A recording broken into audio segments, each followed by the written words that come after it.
Hold on to your nuts, guys, because we have a spoiler review for Ant-Man and the Wasp: Quantumania. If you haven't seen the movie, leave, get out. I don't want you here. You're not welcome.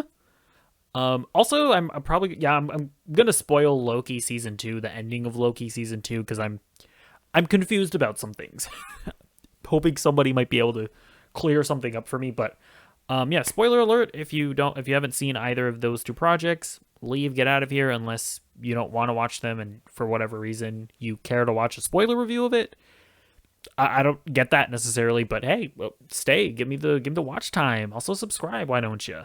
But yeah, overall, eh, it's okay. I don't love it, but I also don't think it's nearly as bad as a lot of other people seem to think it is. Like the general consensus, at least on like film Twitter, is that it's just a complete dumpster fire.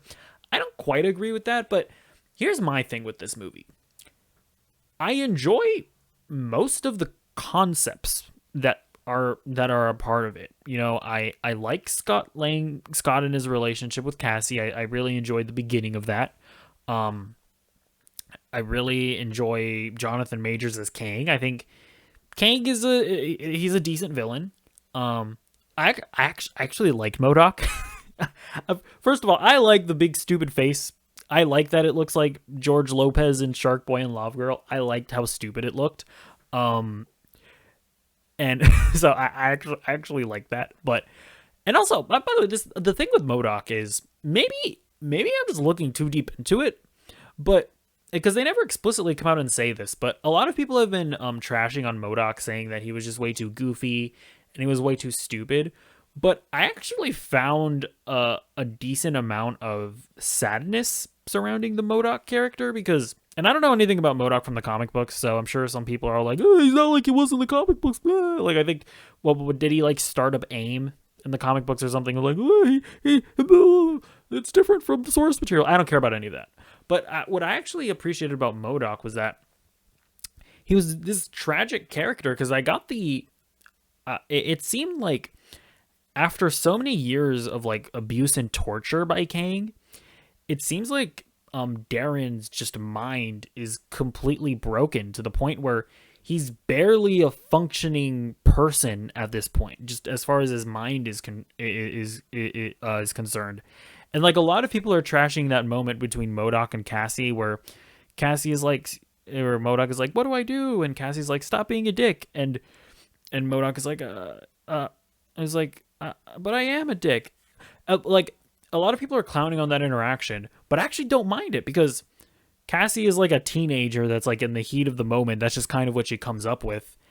And Darren's mind at this point is just so like worn out that he's kind of juvenile. He kind of has this mind of a child. Um so I don't know. I didn't mind MODOK. Maybe I'm looking way too into it, but I actually found him to be a very tragic and sympathetic character. But yeah, so whatever. I like MODOK. I like the idea of the rebellion and all that. But so it's like I like all of these ideas that the movie presents, but I just don't think that it comes together. And I think that this movie really is the epitome of everything wrong with the MCU post Endgame, where I really think that they're just doing too much and they're not able to put the quality control into each project that they need, because a lot of their movies as of late have just been a little mid, you know? A lot of movies and shows, I should say. Now, I still enjoy most of them, to be honest with you, but Ant-Man and the Wasp: Quantumania, it was kind of the final nail in the coffin for me, where it's like, I am officially no longer hyped for the multiverse saga. This was the movie to do it. This was the movie to get me super hyped to see what Kang's gonna do. But I felt nothing watching those post-credit scenes. In fact, as much as I enjoyed Jonathan Majors' performance throughout most of the movie, I thought what he was doing with the Kang variants in the post-credit scenes were really stupid. Just the voices that he was putting on, I was like, oh gosh, that's way too goofy. And so And yeah, and nothing in Ant-Man and the Lost Quantumania made me hyped about the multiverse saga. And the thing about it is that I also think that a big part of it is that when we think about the Infinity Saga with Thanos gathering the Infinity Stones or whatever, the main reason I think people were hyped for the us eventually getting to Thanos is because we were enjoying the movies that were leading up to it, right? You know, like there was nothing as special about Thanos showing up at the end of the Avengers. There was nothing special about him showing up at the end of Avengers: Age of Ultron. Like he had a bit more of a substantial role in Guardians of the Galaxy, but even then it was a small cameo. They didn't do anything all that much with that. But we were excited because we just finished watching a really great Avengers movie, and it's like, oh, what more can we get from this? You know, we had a decent enough time with Avengers: Age of Ultron, and we were like, oh, ooh, Thanos, ooh, yeah. They've been talking about that guy. Guardians of the Galaxy was a phenomenal movie, and they really set him up to be a threat in that, right, through dialogue, right, with the other characters. And Guardians of the Galaxy was so good that we were like, yeah, Infinity Stones. They explained the Infinity Stones. It's gonna be great. When we're getting Kang in shows like Loki, which I didn't love Loki. I didn't like it very much. I'm not excited about Kang watching that show. Where we're getting Kang in Quantumania. This wasn't a very good movie. I can't say I'm excited about Kang. And when I look at those post-credit scenes with the Council of Kangs, and not only was this movie not good, but I actually thought that his voices were borderline goofy. That didn't get me excited. When I saw the post-credit scene that looked like it was they just kind of plucked a scene from Loki season 2. Not only did I not like Ant-Man and Lost Quantumania, I also didn't really like Loki all that much. So no, I'm not hyped about Loki season 2.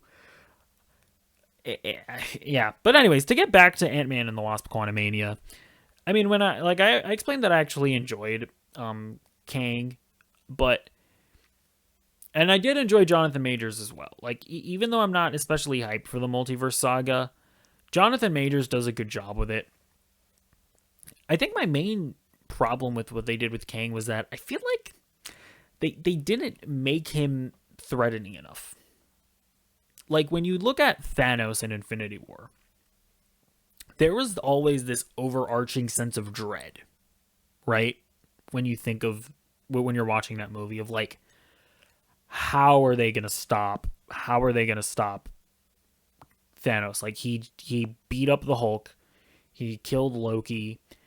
Obviously, now we know that he killed Loki. Nobody dies in the MCU, but he killed Loki. He beat up Thor. They can't stop this guy, and they didn't. They didn't stop him, and that was a really intense feeling where Thanos is just this ultimate threat. I feel like they should have opened this movie similarly with Kang, like show one of the realities where he kills an Avenger, you know. And I get it. It's going to be impossible to get Chris Hemsworth as a cameo. It's probably going to be impossible to get, Robert Downey Jr. or Chris Evans to come back as a cameo. But it's like, dude, this isn't just about this movie. This is about setting up Kang and establishing him as the next Thanos. I think they talk about how he's killed Avengers, but I don't believe that this Kang has killed Avengers. He got beat by Ant-Man and some ants. I actually did like what they did with the ants, where they were like stuck in this pocket dimension and they built this incredibly advanced society. So I actually like that part, but still, it's like Kang got beat by Ant-Man. It's like I don't buy him as the next Thanos. And you can't don't tell me that he's the next Thanos. Show me that he's the next Thanos. I mean, honestly, it's like Infinity Ultron from What If is a bigger threat than this guy. You know what I'm saying? Like, I feel like Wanda could take him out easily. What do you mean? Yeah. But then again, Jonathan Majors is great. The scene where, he's holding Scott and Cassie and he's putting down the ultimatum was very badass and threatening. I loved his scenes with Michelle Pfeiffer. I thought that was a very great sort of. I thought they had a very good dynamic. I like the point where Michelle Pfeiffer finds out about what he's done. I thought that was really cool. Jonathan Majors, just to switch up, was great. Although weird logical thing. So the Council of Kangs are like, this Kang, he's too dangerous. We got to send him away. They sent him to the quantum realm with the ship that he can come back with.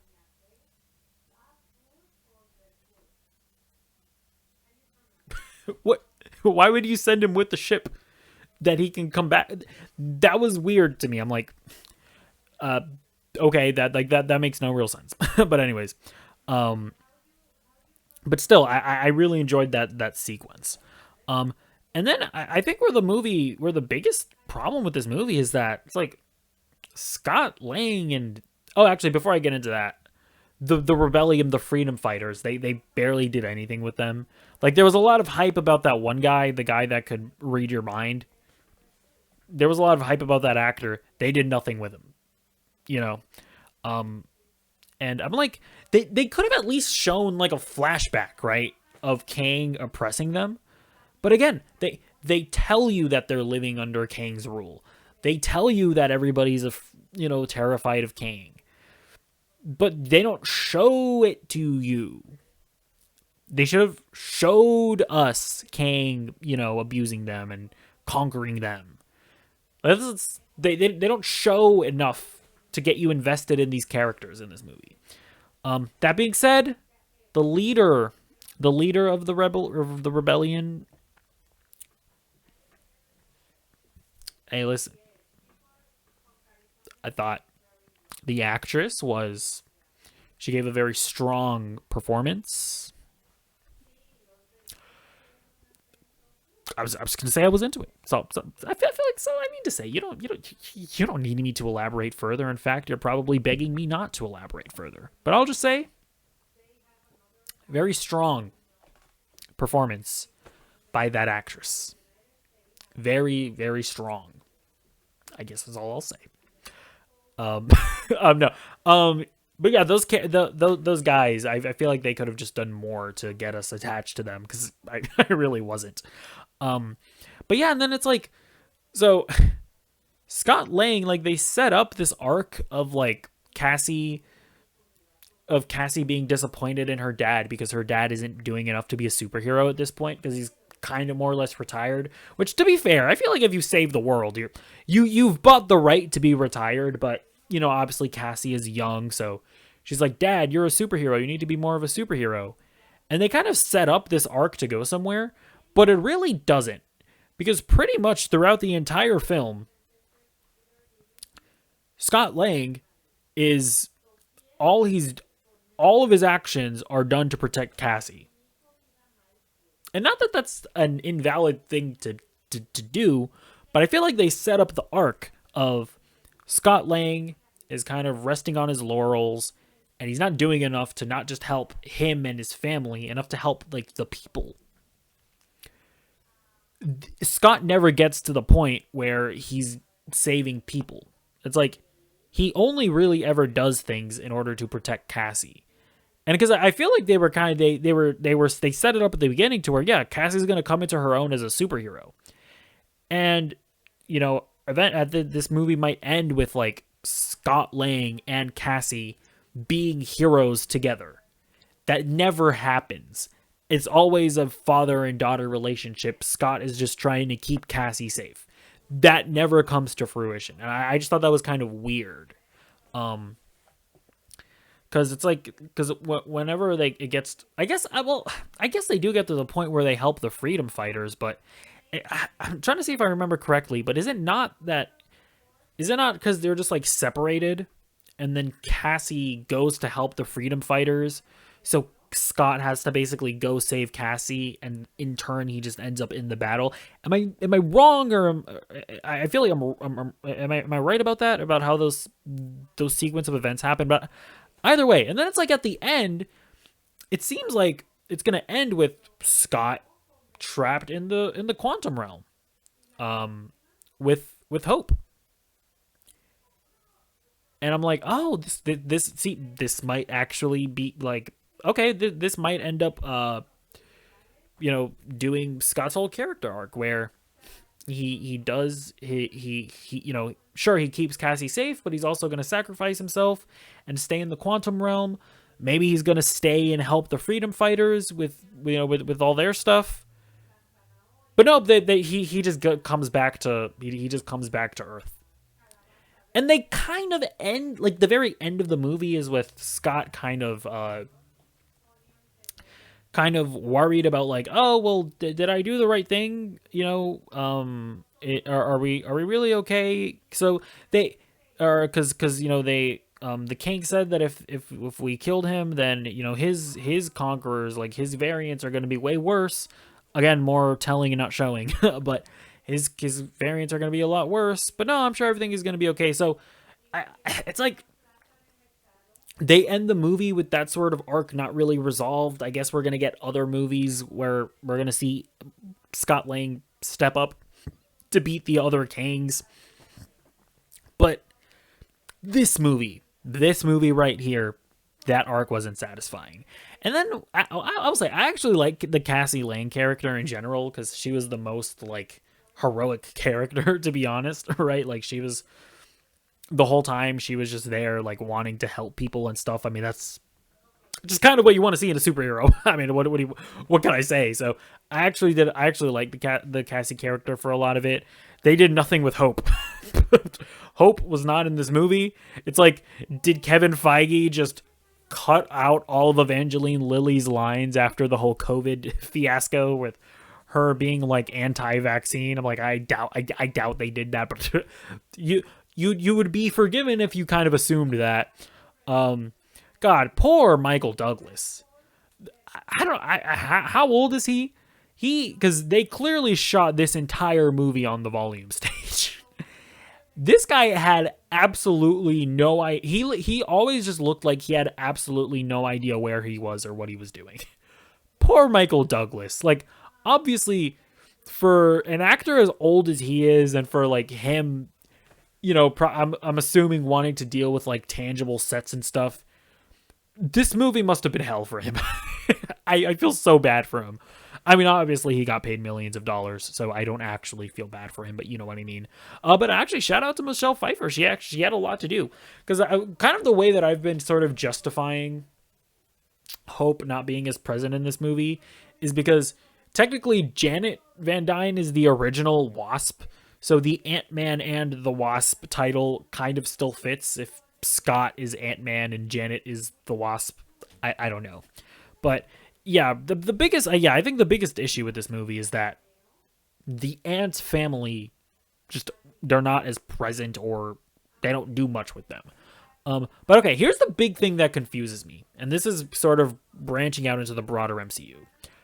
So in Loki, I feel like they established that He Who Remains, the Kang in Loki season 1, he at that point in time, and what does time mean? Because I guess the TVA is technically supposed to be outside of time.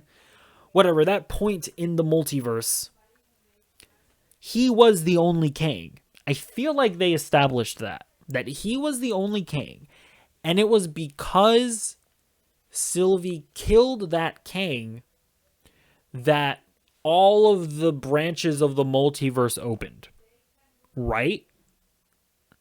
And so it's because Sylvie did that we were able to get the events of No Way Home and the events of Doctor Strange in the Multiverse of Madness, and I guess the events of WandaVision, where Wanda found her children in the multiverse, and this movie presumably as well. Like, this Kang, the Kang and Ant-Man existing is because He Who Remains got killed. I feel like they established that. And I mean, I've only seen Ant-Man once. I've only seen the scene once, but is there not a scene where I think Kang is, like, explaining something or something, and you see the tendrils of the multiverse, the same ones that opened up when Sylvie killed He Who Remains? Like, you kind of see it happen the same way that people are kind of, like, theorizing that you could kind of see happening in No Way Home after, Peter after Peter made the wish to change, people's memories and blah blah blah. So if you see that happen in Ant-Man and the Wasp: Quantumania, that doesn't make sense because that Kang already existed, and the Kang variants already sent him to be banished in the quantum realm. But when Sylvie killed that He Who Remains was the only Kang. Am I making sense that if we see the tendrils of the multiverse, the same tendrils of the multiverse that popped up, I feel like there's a bit of the puzzle pieces don't quite fit. Do you understand what I'm saying? Again, I'm an idiot. I could just be missing something, but I feel like that might be a bit of a what's the word I'm thinking of? A plot hole, where we see the tendrils of the multiverse open up in Quantumania,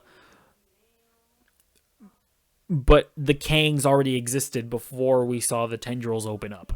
So I don't know. Maybe somebody can fill me in on exactly how that all works, but yeah.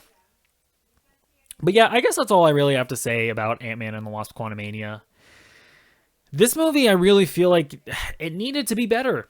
It needed to be better with it introducing Kang, and it just wasn't. And it officially killed my excitement for the multiverse saga. Like, I'm not saying I'm not gonna watch the movies. I mean, obviously, I'm doing this channel. I'm making content around them. I'm going to watch these things either way.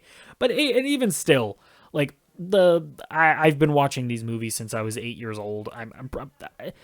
Things need to get like really bad before I get to the point where I would even stop watching them. Like, I would need to get 5 Morbiuses in a row. In my opinion, I don't think we've gotten a Morbius from the MCU as of right now. But if we got like 5 Morbiuses, then that would be a thing. But we have not gotten a Morbius yet, so I'm still in.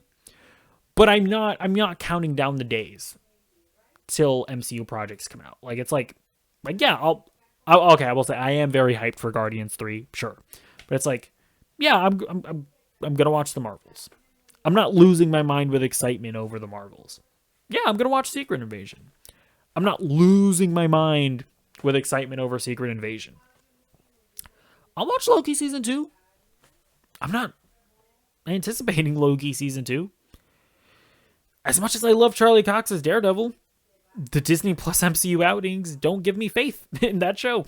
They just don't. So we shall see what comes of the MCU in the future. But let me know what you thought about Ant-Man and the Wasp: Quantumania specifically. I mean, if you want to talk about any of the stuff that I've talked about in this video in general, feel free to. But yeah, let me know what you think in the comments down below. And goodbye. Goodbye.